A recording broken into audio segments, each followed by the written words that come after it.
जय हिंद साथियों, राउज एकेडमी के ऑफिशियल यूट्यूब चैनल पे आप सभी का स्वागत है। तो दोस्तों, एक और शानदार क्लास में लेकर आया हूं आप लोगों के लिए करंट अफेयर्स की, जो आपके हर एक एग्जाम के लिए इंपॉर्टेंट रहने वाले हैं। हर एक क्वेश्चन पे बात करेंगे, डिटेल में बात करेंगे, तो आप छोटे छोटे प्यारे प्यारे नोट्स जरूर बनाते चले बच्चों। चलिए आगे बढ़ते हैं और देखते हैं पहला सवाल आपका क्या आता है। ठीक है, देखिए पहले सवाल में ही आप लोगों को जज्बा, जुनून, हौसला देखने के लिए मिलेगा। ठीक है, आप लोग कोशिश करेंगे कि ज्यादा से ज्यादा आंसर कर पाए। अगर नहीं कर पाएंगे तो मैं तो एक्सप्लेन कर ही रहा हूं, है ना। साथ में मिलकर काम करते हैं, साथ में मिलकर तैयारी करते हैं। चलिए, who won her first gold medal at the world archery para championship 2025, यानी कि विश्व तीरंदाजी पैरा चैंपियन 2025 में पहला स्वर्ण पदक किसको मिला है। देखिए बच्चे, यहाँ पे पैरा, जिस तरीके से ओलंपिक होता है ना, उसी तरीके से पैरा ओलंपिक भी होता है। ठीक है बच्चे, पैरा ओलंपिक भी होता है। अब पैरा ओलंपिक किन के लिए होता है? दिव्यांगों के लिए होता है। जैसे किसी के हाथ नहीं है, पैर नहीं है, आंखें नहीं है, इस तरीके से। ठीक है, तो आर्चरी में जिसके हाथ नहीं है वो पैर से ही इस तरीके से निशाना साधता, पैर से पकड़ा और इस तरीके से तीर चलाया।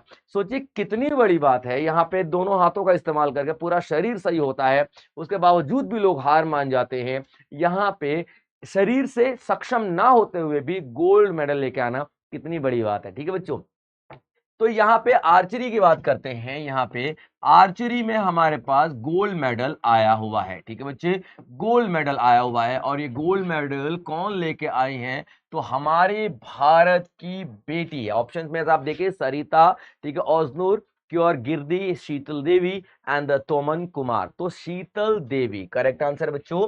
ठीक है, ये इस भारत की बेटी का क्या नाम है? शीतल देवी। ठीक है, शीतल देवी ने गोल्ड मेडल जीत लिया है। ठीक है, अब डेफिनेटली गोल्ड मेडल जीता है तो किसी ना किसी को तो हरा ही होगा ना। तो यहाँ पे शीतल देवी ने जिनको हराया, यानी जो इनके ओपोनेंट थे, ठीक है, उनकी बात करें, ओजनूर। ठीक है, ओपोनेंट, ओपोनेंट का मतलब यानी कि जो उनके लास्ट में फाइनल राउंड में जो उनके साथ थे। ठीक है, तो ओजनूर क्योर, ओजन्यूर क्योर गिरडी, ठीक है, इन्हें इन्होंने हराया हुआ है, याद रखना। ठीक है, और ये कहां से हैं? तो आपका टर्की से दिखाई देंगी। ये कहां से हैं? आपकी टर्की से। ठीक है, याद रखिएगा, इवेंट में हर एक नाम इंपॉर्टेंट हो जाता है, तो ये आपको टर्की से दिखाई देंगी। तो यहाँ पे शीतल देवी ने ओजनूर क्योर गिरडी को हराया, जो कि टर्की से हैं। और शीतल देवी तो डेफिनेटली इंडिया से ही है ना बच्चे। अब ये इन्होंने जो सिंगल सिंगल होता है ना, यानी कि एक एक वन ऑन वन मैच होता है, वो तो इन्होंने गोल्ड मेडल जीत लिया। इसके बाद इन्होंने मिक्स्ड में सिल्वर मेडल भी जीता है, उसके बाद ब्रॉन्ज मेडल भी जीता है मिक्स के अंदर में। तो ये एक बड़ी उपलब्धि है कि इन्होंने तीनों मेडल जीते हैं। ब्रॉन्ज मेडल भी जीता है, सिल्वर मेडल भी जीता है और गोल्ड मेडल भी यहाँ पे जीता है। ठीक है बच्चे, चलिए, तो अब यहाँ पे देखेंगे कि एक अगला नाम आता है आपका सरिता। ठीक है, अगला नाम आता है आपके पास सरिता। ये इनके साथ इन्होंने मिक्स्ड में, इनके साथ इन्होंने सरिता के साथ क्या जीता है? गोल्ड मेडल जीता है। सरिता के साथ गोल्ड मेडल जीता है। ठीक है, मिक्स्ड इवेंट में। ठीक है, मिक्स्ड इवेंट में सरिता के साथ नॉट गोल्ड, सिल्वर मेडल जीता है। ठीक है बच्चे, सिल्वर मेडल जीता है। अब मिक्स का मतलब क्या होता है? ये टीम बना के खेलते हैं। उसके बाद तोमर कुमार के साथ, ठीक है, तोमर कुमार के साथ ब्रॉन्ज मेडल जीता है। ठीक है बच्चे, तोमर कुमार के साथ यहाँ पे ब्रॉन्ज मेडल जीता है इन्होंने। ठीक है, तो इन्होंने तीनों तरीके के मेडल जीत लिए हैं। गोल्ड मेडल जीत लिया है, सिल्वर मेडल जीत लिया है और ब्रॉन्ज मेडल जीत लिया है। ठीक है बच्चे, याद रखिएगा, गोल्ड भी इनके पास आ चुका है, सिल्वर भी इनके पास आ चुका है और ब्रोंज मेडल भी इनके पास आ चुका है। अब इससे बड़ी उपलब्धि क्या ही हो सकती है कि हाथ ना होते हुए भी उस चीज को हम लोग विजय हासिल कर लेते हैं अपने उस कमी के ऊपर भी, कि पूरी दुनिया देखती रह जाती है। यहाँ पे अर्जुन को तो हम धनुधर इसलिए कहते हैं ना, क्योंकि अर्जुन इसलिए चला पाते थे तीर क्योंकि उनके पास हाथ थे भाई साहब। एक अंगूठा नहीं था तो एकलव्य तीर चलाना नहीं सीख पाए थे, सिर्फ एक अंगूठा ना होने की वजह से। लेकिन यहाँ पे भारत की इस बेटी ने, शीतल देवी ने, पूरे हाथ ही नहीं है, दोनों हाथ ही नहीं है, उसके बावजूद भी गोल्ड मेडल जीत लिया है। ये बहुत बड़ी उपलब्धि है भारत के लिए और हम युवाओं के लिए तो प्रेरणा का स्रोत है बहुत बड़ा। ठीक है बच्चे, चलिए नाउ अगला आता है the Kokrajhar Gelephu and Banarhat Samtse rail lines aims to strengthen India's connectivity with which neighbouring country. यहां पे देखिए दो रेलवे लाइन की बात हो रही है। ठीक है, एक रेलवे लाइन है आपका कोकराझर गैलेफू, कोकराझार से लेकर के गैलेफू एक आपका रेलवे लाइन दिखाई देगी, और दूसरा बानरहाट से सांस्ते तक, ठीक है। ये दो रेलवे लाइन हम लोगों ने शुरू किया है, भारत ने शुरू किया है। तो किसके साथ शुरू किया है, यही आपका ऑप्शन में ऑप्शन दे रखे हैं, ठीक है। देखिए, नेपाल के साथ, बांग्लादेश के साथ, भूटान के साथ, या फिर म्यांमार के साथ। तो देखिए यहाँ पे हम भूटान के साथ शुरू करते हैं, ठीक है। हम लोगों ने भूटान के साथ शुरू किया हुआ है, ठीक है बच्चे, भूटान के साथ शुरू किया हुआ है, ठीक है। और भूटान के साथ हम शुरू करेंगे तो ये दो रेलवे लाइनें, तो एक इंडिया से शुरू हो जाएगा, मानते हो ना, एक इंडिया से शुरू होगा और एक आपका भूटान तक जाएगा, फिर दूसरा इंडिया शुरू होगा और भूटान तक जाएगा, क्योंकि भूटान के दो शहरों को और इंडिया के दो शहरों को इस रेलवे लाइन के साथ जोड़ा जा रहा है, ठीक है बच्चे।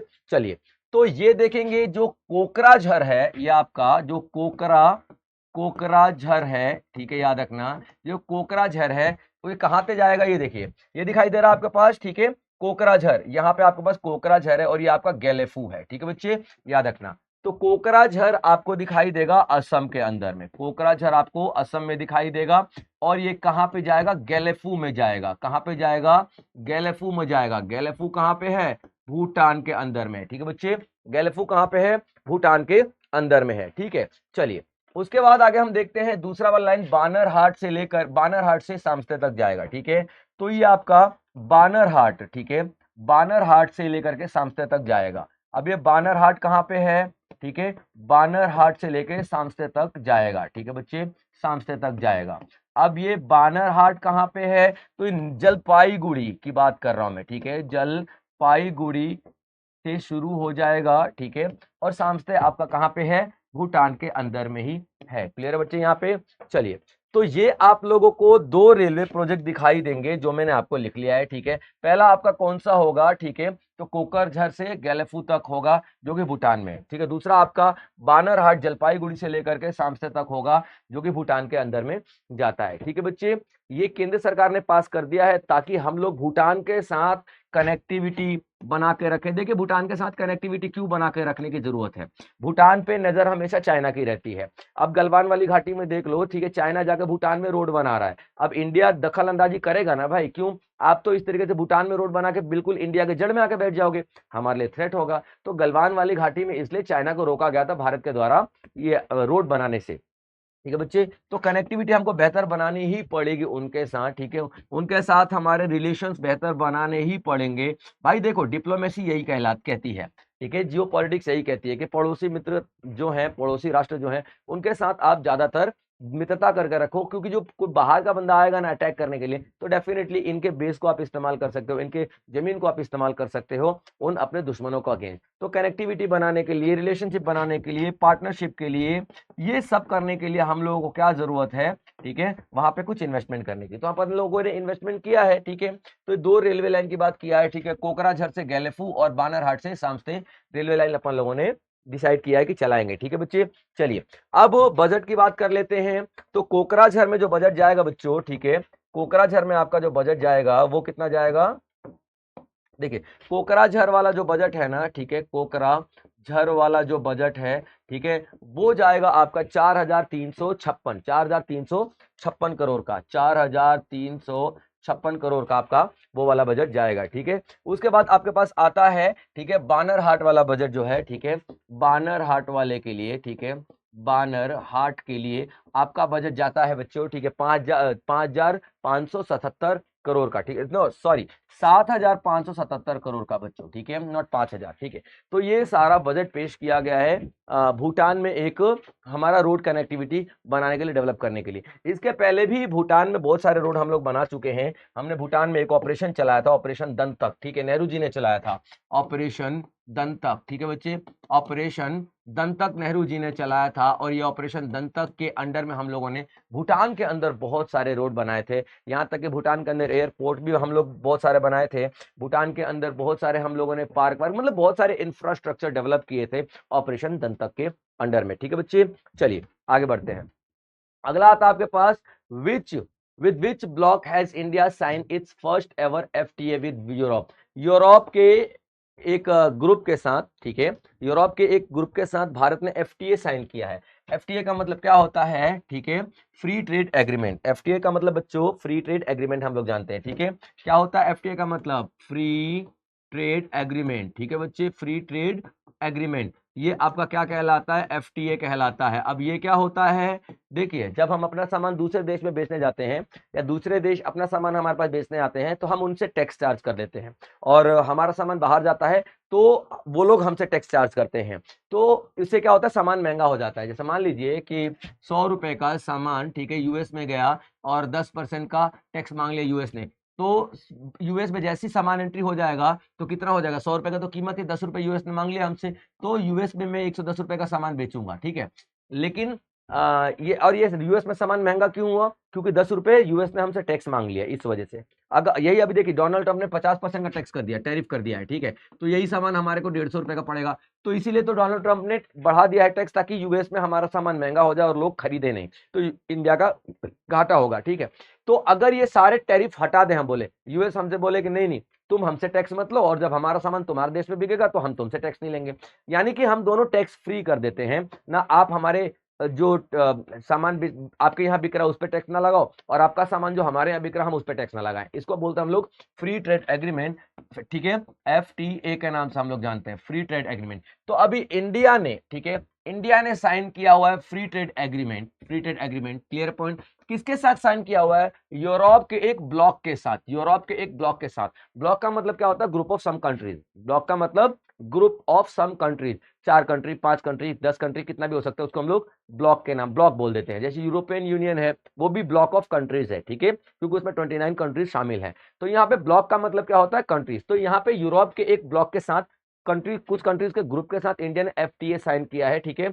तो वो कौन सा एग्रीमेंट है? ठीक है, जो फ्री ट्रेड एग्रीमेंट जो साइन किया है ना, एग्रीमेंट, इस एग्रीमेंट का नाम बताना है आप लोगों को, इस एग्रीमेंट का नाम बताना है आप लोगों को, ये आपका ऑप्शन है, ठीक है। European union, NATO, EFTA, European free trade association, and आपका और शेंगेन समूह, शेंगेन ग्रुप। देखिए, तो करेक्ट आंसर आपका पास आता है EFTA। EFTA का मतलब क्या होता है? फ्री ट्रेड एग्रीमेंट तो है, और ये तो क्वेश्चन में ही दिखाई दे रहा है, यूरोप, तो यूरोपियन फ्री ट्रेड एग्रीमेंट है। तो यहाँ पे क्या है? यूरोपियन फ्री ट्रेड एग्रीमेंट नाम का एक एग्रीमेंट साइन किया हुआ है, क्लियर पॉइंट।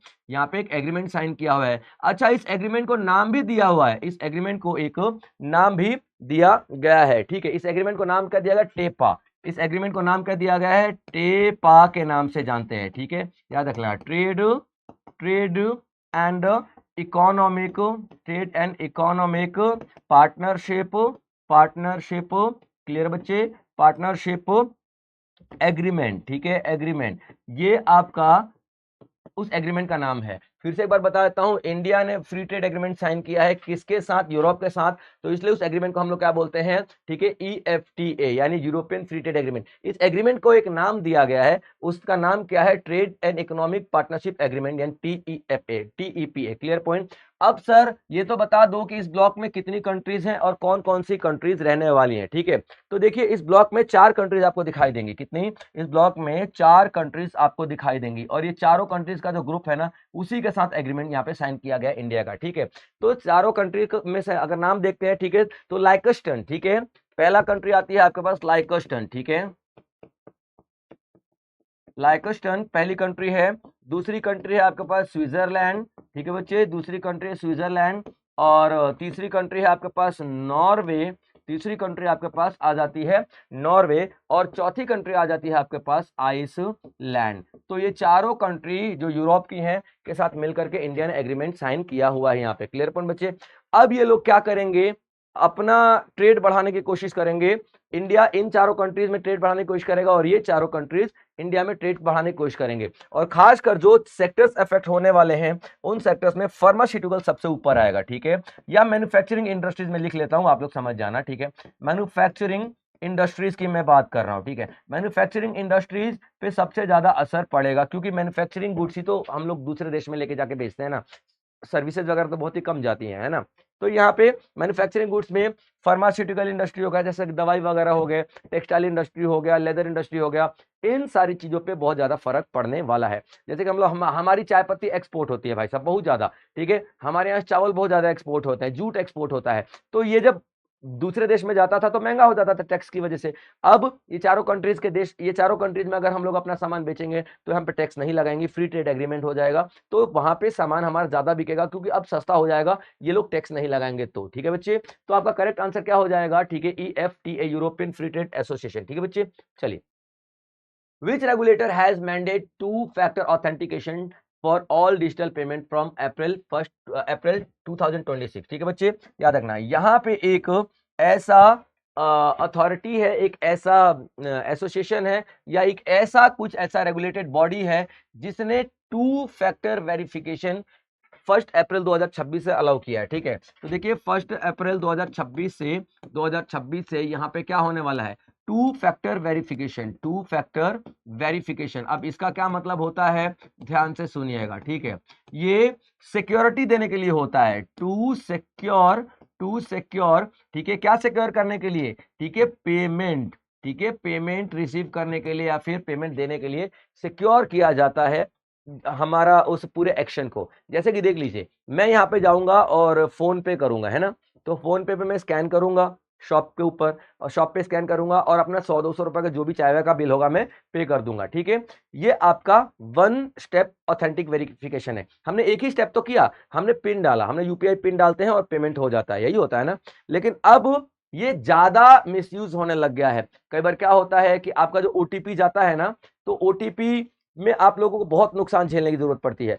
ओटीपी किस तरीके से काम करता है, वन टाइम पासवर्ड होता है ओटीपी, यानी कि वो पासवर्ड दोबारा काम नहीं करेगा। तो देखा जाए तो एक सिक्योर है, डेफिनेटली मुझे कहीं पे लॉगिन करना है और मेरे पास वन टाइम ओटीपी आएगा, वो ओटीपी दोबारा कोई और इस्तेमाल कर भी नहीं लगा, कोई किसी ने ऐसे करके देख भी लेना मेरे फोन में, तब भी वो इस्तेमाल नहीं कर पाएगा क्योंकि वन टाइम ही था, है ना।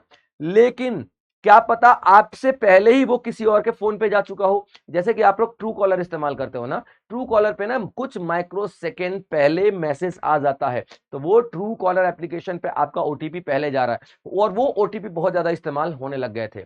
तो यहाँ पे सिर्फ ओटीपी से ही अब काम नहीं चलेगा, इसके अलावा एक और वेरिफिकेशन करनी पड़ेगी, चाहे वो फेस वेरिफिकेशन हो, चाहे वो थंबप्रिंट वेरिफिकेशन हो, यानी कि 2 लेयर से गुजरना पड़ेगा ऑथेंटिकेशन को, ताकि जो पेमेंट है वो काफी ज्यादा सिक्योर हो जाए। ठीक है बच्चे, यहाँ पे तो टू स्टेप वेरिफिकेशन का मतलब क्या होता है, ठीक है, यहाँ पे 2 लेयर रहने वाले हैं, ठीक है, 2 लेयर्ड ऑथेंटिकेशन है, ठीक है, याद रखना 2 लेयर रहने वाला है। ठीक है, क्लियर पॉइंट यहाँ पे, चाहे फेस के जरिए हो चाहे कुछ भी जरिए हो, या फिर आपको जैसे कई बार अपना पेमेंट वगैरह रिकवर करना है, आप लोग फेसबुक या इंस्टाग्राम वगैरह पे लॉगिन करते हो, तो आपसे वो सिक्योरिटी क्वेश्चन पूछता है कि आपके पालतू जानवर का नाम क्या है। ये उसने तब आपसे पूछा था जब आप लॉगिन कर रहे थे 2-3 साल पहले, है ना। तो आपको ये तो पता नहीं रहेगा क्वेश्चन क्या पूछा था, आपको ने क्या आंसर दिया था, आपने कौन से फेवरेट कलर बताओ, तो आपने बोल दिया था मेरा फेवरेट कलर रेड है, लेकिन 2 साल बाद आपका फेवरेट कलर ब्लैक हो गया, है ना।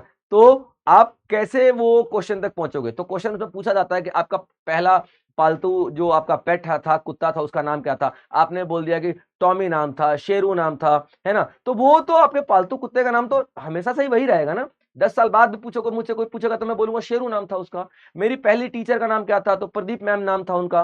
तो ओवरऑल कॉन्सेप्ट ये है कि वो आपसे सवाल ऐसे पूछेगा सेकंड वेरिफिकेशन में जो कि आपकी जिंदगी में चिपके हुए हैं, तो आप उसका सही आंसर दोगे। ठीक है, आपके बेटे का नाम आप लोगों ने डाल दिया है, तो बेटे का नाम जिंदगी भर थोड़ी बदलेगा यार, बार बार थोड़ी बदलेगा, एक ही रहेगा। तो 2 स्टेप वेरिफिकेशन होगा, जिससे कि आपकी जो पेमेंट है काफी ज्यादा सिक्योर रहने वाली है। ठीक है बच्चे, और ये कौन कर रहा है, तो ये आपका आरबीआई कर रहा है। ठीक है बच्चे, आरबीआई ने ये दिया हुआ है इंस्ट्रक्शन सभी को, ठीक है, सभी को दिया हुआ इंस्ट्रक्शन, ठीक है भाई साहब, जो आपका 1 अप्रैल 2026 है, उस टाइम से जितने भी यहाँ पे फिनटेक कंपनियां हैं, फोन पे, गूगल पे, पेटीएम, अमेजन, सभी को यहाँ पे 2 स्टेप वेरिफिकेशन लाना ही पड़ेगा, ताकि कस्टमर ज्यादा सुरक्षित फील कर पाए अपने आप को। क्लियर पॉइंट बच्चे। तो आरबीआई, आरबीआई की थोड़ी बहुत बात कर लेते हैं। ठीक है, आरबीआई हमारे यहाँ पे एक फैसिलिटेटर का काम करता है, ठीक है, एक फैसिलिटेटर का काम करता है। फैसिलिटेटर का मतलब क्या होता है, फैसिलिटीज प्रोवाइड करना, रेगुलेटरी का काम नहीं करता, रेगुलेटर नहीं है, फैसिलिटेटर का काम करता है। क्लियर पॉइंट बच्चे यहाँ पे याद रखिएगा। तो आरबीआई फैसिलिटेटर, और फैसिलिटेटर का रोल इसको 1991 में दिया गया था।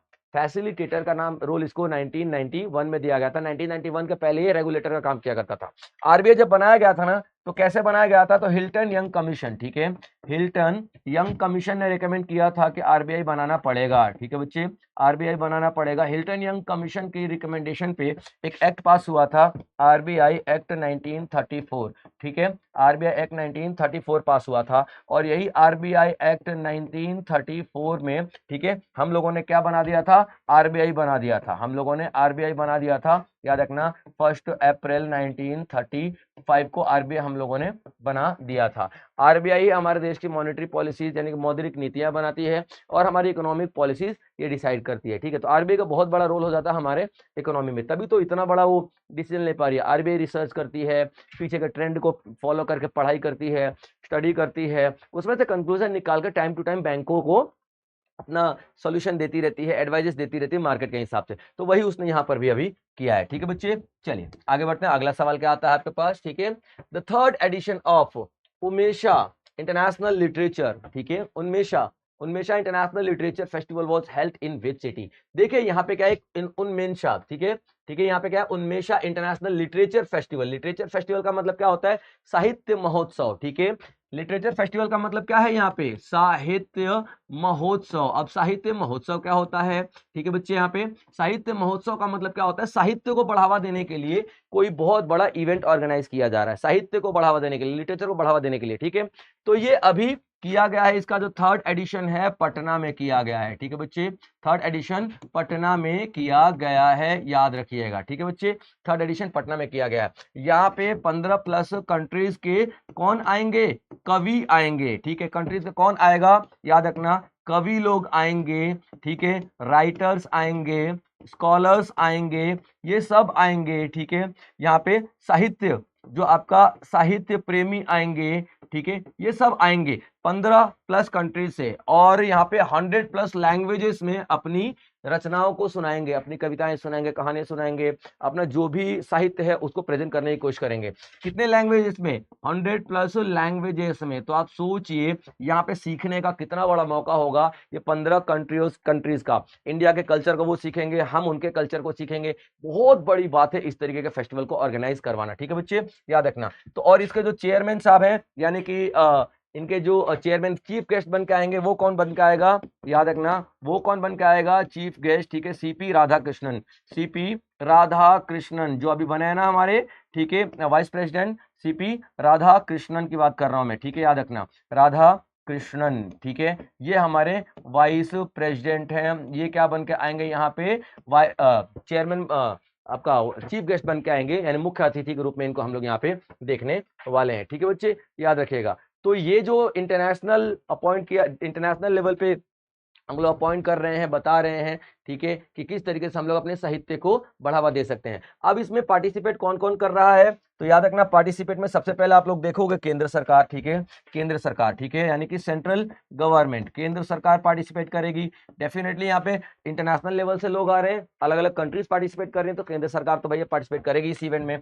दूसरा, बिहार गवर्नमेंट की बात करेंगे हम लोग, तो बिहार गवर्नमेंट पार्टिसिपेट करेगी यहाँ पे। और तीसरा, साहित्य अकेडमी, ठीक है बच्चे, तीसरा क्या है? साहित्य अकेडमी, साहित्य अकेडमी, ठीक है, साहित्य अकादमी या अकेडमी एक ही बात है, ये पार्टिसिपेट करेंगे, ठीक है। तो ये इस पूरे इवेंट को ऑर्गेनाइज कौन कर रहा है? तो केंद्र सरकार, बिहार सरकार और साहित्य अकादमी तीनों मिलकर कर रही हैं। और यहाँ पे क्या किया जाएगा? इंटरनेशनल लेवल पे international poet, scholars, writers, novel writers, novelist, इन सबको प्रमोट किया जाएगा। और यहाँ पे एक ऐसा प्रोग्राम बनाया जाएगा कि सब एक दूसरे के साथ बातचीत कर सके, अपने जितना भी लिटरेचर है, अपने प्रॉब्लम्स को डिस्कस कर सकें, अपनी लैंग्वेज को डिस्कस कर सकें, अपने कल्चर को डिस्कस कर सकें। तो सोचिए कितना कल्चर का आदान प्रदान होगा। हो सकता है कि हमें उनका कल्चर कुछ पसंद आए, उन्हें हमारा कुछ कल्चर पसंद आए, तो कई सारी चीजें यहाँ पे अपने को सीखने के लिए मिलेंगे। क्लियर बच्चे यहाँ पे? चलिए, इसके 3 एडिशन हो चुके हैं, ठीक है। जो पहला वाला था आपका JNK में हुआ था, दूसरा वाला आपका भोपाल में हुआ था, दूसरा आपका भोपाल में हुआ था, और ये आपका तीसरा वाला पटना। क्लियर है बच्चे यहाँ पे? चलिए अगला सवाल देखते हैं, अगला सवाल क्या है।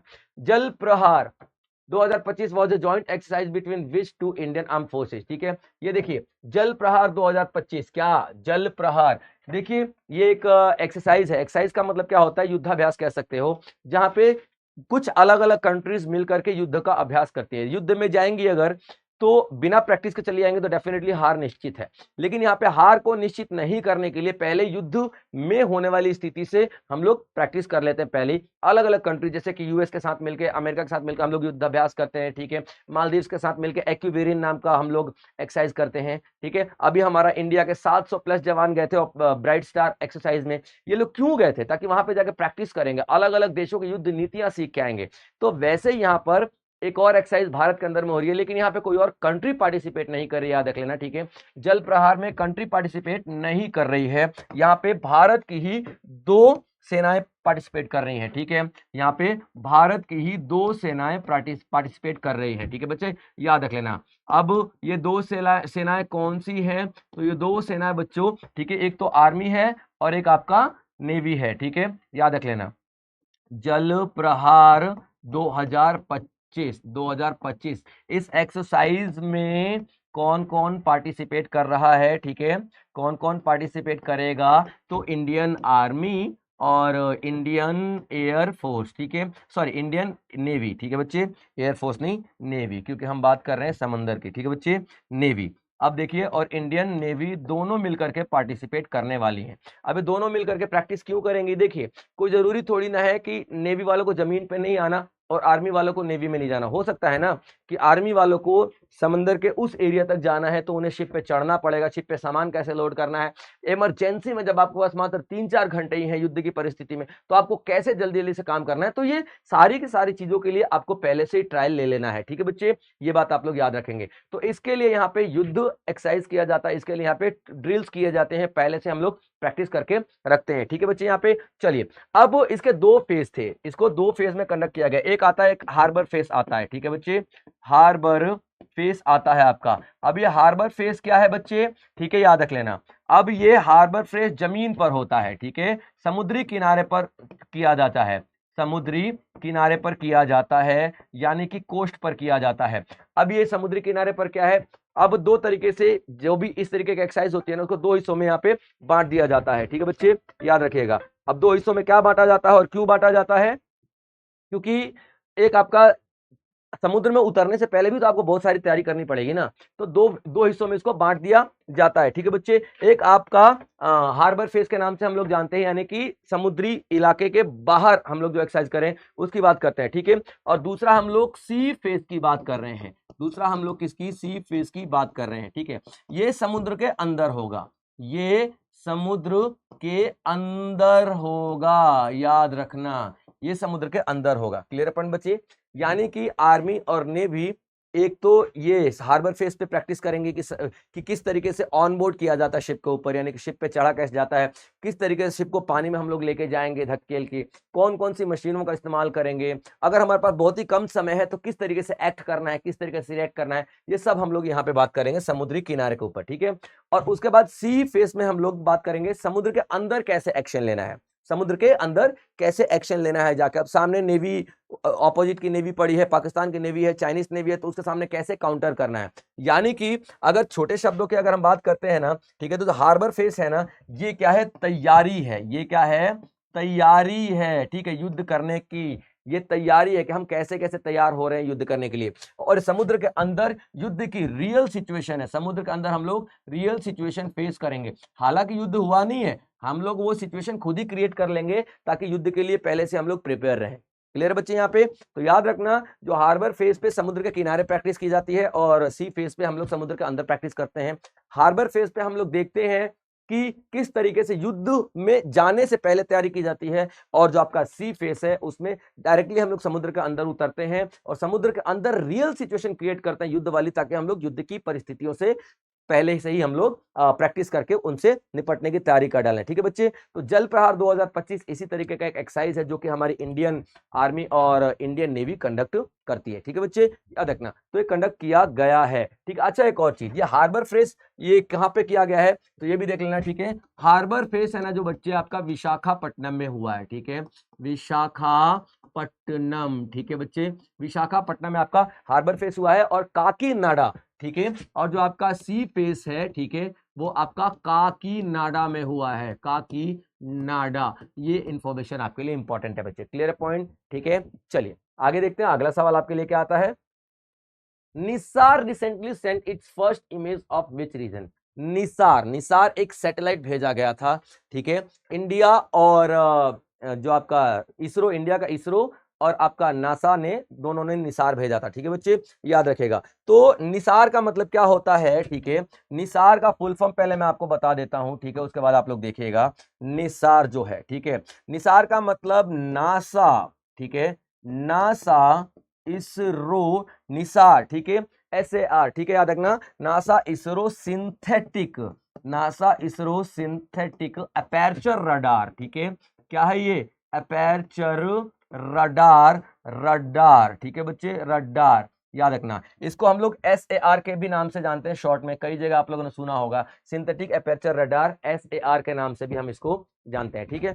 तो इसी का फुल फॉर्म है नासार, निसार, ठीक है, देखो निसार आपका एक मिसाइल का नाम है, NASA ISRO synthetic aperture aperture radar, यानी कि ये ऊपर जाएगा और अर्थ की स्टडी करेगा। निसार क्या करेगा, निसार क्या करेगा, ठीक है, अर्थ की स्टडी करेगा, ठीक है, याद रखना, अर्थ की क्या करेगा, स्टडी करेगा। अब नासा और इंडिया ने मिल करके यहाँ पे इसको बनाया है। तो दो तरीके के बैंड्स हैं, दो तरीके के औजार लगे हैं, इक्विपमेंट लगे हैं यहाँ पे। एक आप देखोगे कि एल बैंड, एक आप देखोगे कि क्या यहाँ पे एल बैंड, ठीक है, एल बैंड SAR है, एल बैंड, ठीक है, और एक आपका एस बैंड SAR है, एस बैंड SAR है, ठीक है। यानी कि दो तरीके के इक्विपमेंट लगे हैं यहाँ पे, दो तरीके के यहाँ पे मशीनें लगी हुई हैं, या बहुत बड़ा कुछ सैटेलाइट का पार्ट कह लो, ठीक है। ये जो सैटेलाइट है आपका निसार, ठीक है, ये आपका ये आपका दो हिस्सों में बटा हुआ है, एक एल बैंड और एस बैंड। एल बैंड किसने दिया हुआ है, तो नासा ने दिया है। एल बैंड किसने दिया है, बनाया है, नासा ने बनाया है। और ये जमीन के अंदर तक स्टडी कर लेता है, यानी कि ये बहुत हाई फ्रीक्वेंसी है, तो जमीन के अंदर तक स्टडी कर लेगा। ऊपर से रेंज ऐसी है कि जमीन के अंदर में जाके ये स्टडी कर लेगा। तो भूकंप आ रहा है, अर्थक्वेक आ रहा है, क्या क्या आ रहा है, सब पहले स्टडी कर लेगा, ठीक है। तो ये जमीन के अंदर, ठीक है, जमीन के अंदर तक स्टडी कर सकता है, ये बात याद रखना, ठीक है। और ये जमीन के ऊपर तक, ये इसरो बना रहा है, और ये जमीन के ऊपर, ठीक है, ऑन सरफेस ओनली, यानी कि ये ज्यादातर पेनिट्रेट नहीं कर पाएगा तो सरफेस पे। तो ये जमीन के अंदर अंदर स्टडी करेगा और ये जमीन के बाहर बाहर स्टडी करेगा। तो ये जो बाहर स्टडी करेगा, ये जंगल वंगल, नदियां, ताल तलैये, ये देखेगा कि कहाँ पे पॉल्यूशन फैल रहा है, उसको स्टडी कर लेगा, कहाँ पे क्रॉप्स बर्बाद हो रही है, उसको स्टडी कर लेगा, ठीक है, कहाँ पे आग लग गई है, कहाँ पे टेम्परेचर बहुत ज्यादा है, ये सरफेस के ऊपर। और ये जमीन के अंदर भूकंप, भूकंप कहाँ पे आ रहा है, अब टेक्टोनिक प्लेट्स हिलती हैं तभी तो भूकंप आता है, तो पहले स्टडी करके आपको बता देगा, आप उसके लिए तैयार रहो, ठीक है बच्चे। तो यहाँ पर निसार ने अब जब ऊपर गया तो अपना काम शुरू कर दिया निसार ने। 30 जुलाई को, पहले तो इसको हम लोगों ने क्या किया था, 30 जुलाई को 2025 को हम लोगों ने इसको ऊपर भेजा था, याद रखना। तो जब ऊपर भेजा गया था, तो इसीलिए तो भेजा गया था कि भाई तस्वीरें लेके हमको भेजेगा, तो इसने तस्वीरें लेके भेज दी है पहली, ठीक है। तो तस्वीरें किसकी भेजी हैं, माउंट डेजर्ट आइलैंड की भेजी हैं और नॉर्थ दकोटा की भेजी हैं, ठीक है। यूएस का जो रीजन है, ये यूएस की जो रीजन है, याद रखना, ठीक है, माउंट डेजर्ट आइलैंड और नॉर्थ दकोटा, ये यहाँ इनकी इस इमेज इसने भेज दिया है। अब इनकी इमेज के हिसाब से हम इनका स्टडी कर रहे हैं और देखते हैं आउटकम्स रिजल्ट क्या आने वाला है, ठीक है बच्चे। तो ये आपका निसार से रिलेटेड टॉपिक था। अब देखो, PFRDA was established under which act, ठीक है। PFRDA का मतलब क्या होता है, प्रोविडेंट फंड रेगुलेटरी अथॉरिटी, ठीक है, क्या, प्रोविडेंट प्रोविडेंट फंड, ठीक है, प्रोविडेंट फंड रेगुलेटरी, ठीक है, PFRDA डेवलपमेंट अथॉरिटी, ठीक है बच्चे, डेवलपमेंट अथॉरिटी, डेवलपमेंट अथॉरिटी।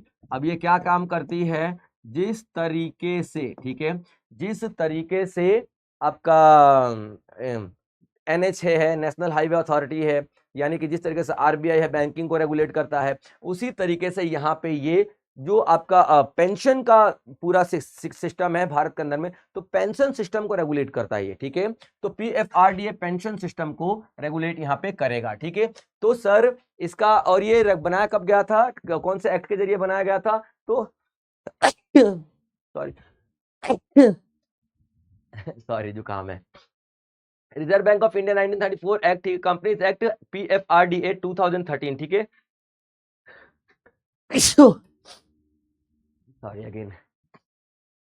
तो यहाँ पे, ठीक है, कंपनीज एक्ट, PFRDA 2013 एक्ट के जरिए इसको लेकर के आया गया था। ठीक है बच्चे, याद रख लेना। तो PFRDA, ठीक है, किसके अकॉर्डिंग लेकर आया गया था? इसका जो एक्ट है 2013 में, इसका अकॉर्डिंग ये इसका पूरा नियम कानून बनाया जाता है। तो ये न्यूज में क्यों है? तो न्यूज में इसलिए है क्योंकि दो पेमेंट सिस्टम आपको यहाँ पे न्यूज में दिखाई देने वाला है। ठीक है, अब इसने ना दो पेमेंट सिस्टम की बात कर रहे हैं। ठीक है, अब पेमेंट सिस्टम में 2004 में एक पेमेंट सिस्टम आया था, 2004 में एक पेमेंट सिस्टम आया था जिसको हम लोग नेशनल पेमेंट सिस्टम बोलते हैं। ठीक है, एनपीएस के नाम से हम लोग जानते हैं, नेशनल पे नॉट पेमेंट सिस्टम, ठीक है, पेंशन सिस्टम। ठीक है, पेंशन सिस्टम, एनपीएस। ठीक है बच्चे, और 2025 में अभी आया था, ठीक है, यूपीएस। ठीक है, यानी कि यूनिफाइड पेमेंट सिस्टम। अब देखिए 2004 में जो पेमेंट पेंशन सिस्टम था ना, उसमें पेंशन कैसे डिसाइड होती थी? अगर कोई गवर्नमेंट एम्प्लॉय है और वो 25 साल तक काम कर लेता है तो पेंशन के लिए हकदार हो जाता है। ठीक है, वो क्या कर लेगा? वो पेंशन के लिए हकदार हो जाएगा। यूनिफाइड पेंशन सिस्टम है, इसमें सिर्फ 20 साल तक आप काम कर लो तो आपको पेंशन मिलने लग जाएगा। ठीक है, और ऐसा नहीं कि आपने सरकारी नौकरी ज्वाइन किया, 2 साल में रिटायरमेंट ले लिया तो आपको पेंशन मिल जाएगा, ऐसा नहीं है बच्चे। ठीक है, आपको एक टाइम दिया जाता है, जैसे फौज में 14 साल दिया गया है, 14 साल कम से कम काम करो तो आप पेंशन के लिए एलिजिबल हो, वरना ऐसे तो आप 2 साल काम करके एक और जॉब पकड़ लोगे, इसकी पेंशन लोगे, उसकी सैलरी लोगे, 2 साल बाद अब वो छोड़ के तीसरा जॉब पकड़ लोगे। काम तो सरकार का ही कर रहे हो ना, ये तो घर के उसी नौकर की तरह बात होगी जो जिसको काम दिया गया था कि तुम आलू काट दो, ठीक है, और फिर काम दे दिया गया तुम बर्तन धो दो, तो काम धोने के काम आलू काटने वाले से उसने रिटायरमेंट ले लिया और बर्तन धोने वाले की सैलरी मिल रही है और आलू काटने वाले का पेंशन मिल रहा है। भैया काम तो मेरा ही कर रहा है ना, तो हम काम तो केंद्र सरकार का ही कर रहे हैं ना भाई, सब गवर्नमेंट का ही कर रहे हैं ना, तुम दो जगह से, एक जगह से पेंशन और एक जगह सैलरी कैसे ले सकते हैं? तो यहाँ पे क्या किया गया है? मिनिमम आप लोगों को समय दिया गया है। तो यहाँ पे 25 साल के बाद आप लोग पेंशन के लिए एलिजिबल हो जाते थे, डिफेंस को हटा दो तो, और यहाँ पे यूनिफाइड पेमेंट सिस्टम में आप लोगों को 20 साल हो गया है। Clear point? अब ये जो है आपका नेशनल पेमेंट सिस्टम, कोई रिटर्न की गारंटी नहीं होती थी, क्योंकि ये क्या बोलता था कि जो आपका पैसा है ना, जैसे मान लो मेरी सैलरी 50,000 रुपए है, तो 10-10,000 रुपए मैं कटवाता जाऊंगा अपनी सैलरी से, जब रिटायर होऊंगा ना तो वही वाला होता है ना, जब कोई बंदा रिटायर होता है तो बड़ा पैसा, मोटा अमाउंट मिलता है, वो कहाँ से मिलता है? सरकार अपने जेब से थोड़ी देती है, आपकी सैलरी में से कुछ कुछ कुछ कुछ पैसा वो काटती रहती है और इन्वेस्टमेंट करती रहती है ना, इन्वेस्टमेंट करती रहेगी, और वो जो इन्वेस्टमेंट से जो प्रॉफिट आएगा ना, वही आपको जोड़ बटोर के दे दिया जाता है आफ्टर रिटायरमेंट, या फिर at the time of retirement, retirement के समय पे दे दिया जाता है। ठीक है, तो वो चीज है। तो ये इन्वेस्टमेंट करती थी जिसमें रिस्क था कम होने का भी, ज्यादा होने का भी। 2004 में यूनिफाइड वाले में क्या बोल रखा कि नहीं भाई, गारंटेड है, यानी कि आपको क्या मिलेगा यहाँ पे? गारंटेड आपको रिटर्न मिलेगा। ठीक है, ऐसा नहीं है कि हम आपको ये कह रहे हैं कि हम आपको दे भी सकते, रिटर्न नहीं भी दे सकते, नहीं, यहाँ पे आपको गारंटी रिटर्न मिलने वाला, गारंटेड रिटर्न मिलने वाला है। ठीक है, तो ये अभी जो हमारा PFRDA ने यूपीएस सिस्टम को बोला है कि भैया अब ये हर जगह अप्लाई कर दो। अब सर उनका क्या होगा जो ऑलरेडी 2004 वाले एनपीएस में है ना, तो यूपीएस में आने के लिए तो यहाँ के इनको वन टाइम का मौका दिया जाएगा, वन टाइम का मौका दिया जाएगा। ठीक है, PFRDA इनको वन टाइम मौका देगी। ठीक है, वन टाइम चांस मिलेगा, ठीक है, पूरी लाइफ टाइम में। अगर वो चाहे तो यहां से आके यहाँ पे शिफ्ट हो सकते हैं। ठीक है, याद रखेगा, यहाँ शिफ्ट हो सकते हैं, सिर्फ एक ही बार मौका मिलेगा, और रिटायरमेंट के 1 साल पहले तक। ठीक है बच्चे, रिटायरमेंट के 1 साल पहले आपको बोला जाएगा कि आप चाहो तो एनपीएस से यूपीएस में आ सकते हो। अगर आपको लग रहा है कि एनपीएस में कम पैसा मिलेगा, क्योंकि वो तो इन्वेस्टमेंट करेगा सरकार हमारी तरफ से, पैसा रिटर्न ज्यादा भी आ सकता है, कम भी आ सकता है, नहीं भी आ सकता है, लेकिन यूपीएस में तो गारंटी दे रहा है ना भाई कि आपको मिलेगा ही मिलेगा पैसा, आपको रिटायरमेंट के बाद आपका 12,000, 15,000, 25,000 वो आपको मिलेगा ही मिलेगा। तो जो यूपीएस वाला सिस्टम अभी ज्यादा सक्सेसफुल माना जा रहा है, तो इसी वजह से काफी ज्यादा न्यूज में था। ठीक है बच्चे, चलिए अगला सवाल, who received the best actor nomination at the international Emmy award 2025? ठीक है, देखिए इंटरनेशनल एमी अवार्ड 2025 के लिए अभी अवार्ड मिला नहीं है, नॉमिनेशंस गई है, यानी कि अभी कुछ फिल्मों को सिलेक्ट किया गया है। ठीक है, तो इंटरनेशनल अवार्ड है ये, क्या नाम है इसका? एमी अवार्ड 2025 के नाम से हम इसको जानते हैं। ठीक है, तो याद रखना, एमी अवार्ड 2025 में, ठीक है, किसको नॉमिनेट किया गया है? तो हमारा दिलजीत दोसांझ को नॉमिनेट किया गया है। ठीक है, दिलजीत दोसांझ, ठीक है बच्चे, दोसांझ को यहाँ पे नॉमिनेट किया गया है। ठीक है, और इनकी किस मूवी के लिए किया गया है? तो अमर सिंह चमकीला, जो चमकीला मूवी आई थी ना, जो आपका चमकीला मूवी आप लोगों ने देखा था, ठीक है, चमकीला, क्या नाम और किसकी बायोग्राफी थी ये? अमर सिंह चमकीला। ठीक है बच्चे, अमर सिंह चमकीला एक सिंगर हुआ करते थे पंजाब के, जिनका मर्डर हो गया था तो उन्हीं की मर्डर मिस्ट्री पर ये पूरी की पूरी मूवी है। ठीक है बच्चे, अमर सिंह चमकीला, डायरेक्टर इम्तियाज अली हैं। देखिए जब भी कोई मूवी आपकी ऐसे पहुंचती है ना, तो पूछा जाता है, आपको पूछा जाएगा डेफिनेटली। ठीक है,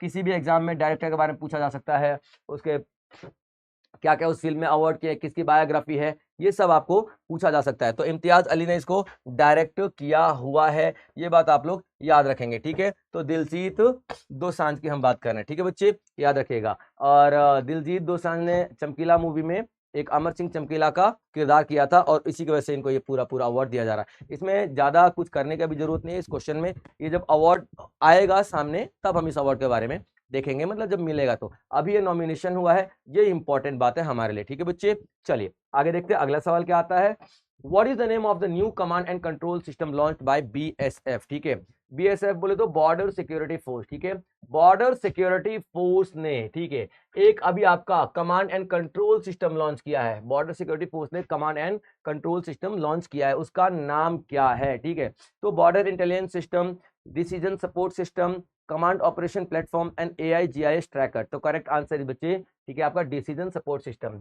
देखिए जो बीएसएफ है ना, बीएसएफ है यानी कि बॉर्डर सिक्योरिटी फोर्स जो है हमारी, ठीक है, बॉर्डर सिक्योरिटी फोर्स जो है हमारी, ठीक है, उसने AI बेस्ड पहली बार, क्यों फेमस है, ऐसा थोड़ी था कि कमांड एंड कंट्रोल सिस्टम पहले नहीं था, कमांड एंड कंट्रोल सिस्टम पहले था, लेकिन AI based command and control system. ठीक है, AI बेस्ड की बात कर रहा हूं, AI based control and command system, या फिर कमांड, ठीक है, command and control system, AI based की मैं बात कर रहा हूं। ठीक है बच्चे, AI बेस्ड, ठीक है, कमांड एंड कंट्रोल सिस्टम बनाया हुआ है। ठीक है, अब AI बेस्ड होगा, अब AI बेस्ड का मतलब क्या होता है, ठीक है, ये आपके पास AIGIS से काम करेगा, यानी कि जीपीएस सिस्टम को ऑलरेडी, जैसे मान लो ये कमांड कंट्रोल कमांडर्स को क्या देता है, कमांडर्स को एक्सेस देता है आर्टिफिशियल इंटेलिजेंस का, यानी आर्टिफिशियल इंटेलिजेंस का इस्तेमाल आप लोग कैसे कर सकते हो बॉर्डर के सिक्योरिटी में। ठीक है, अब देखिए जैसे मान लीजिए कि पाकिस्तान वाले एरिया में कुछ ऐसी गतिविधियां हो रही हैं, तो आर्टिफिशियल AI उनको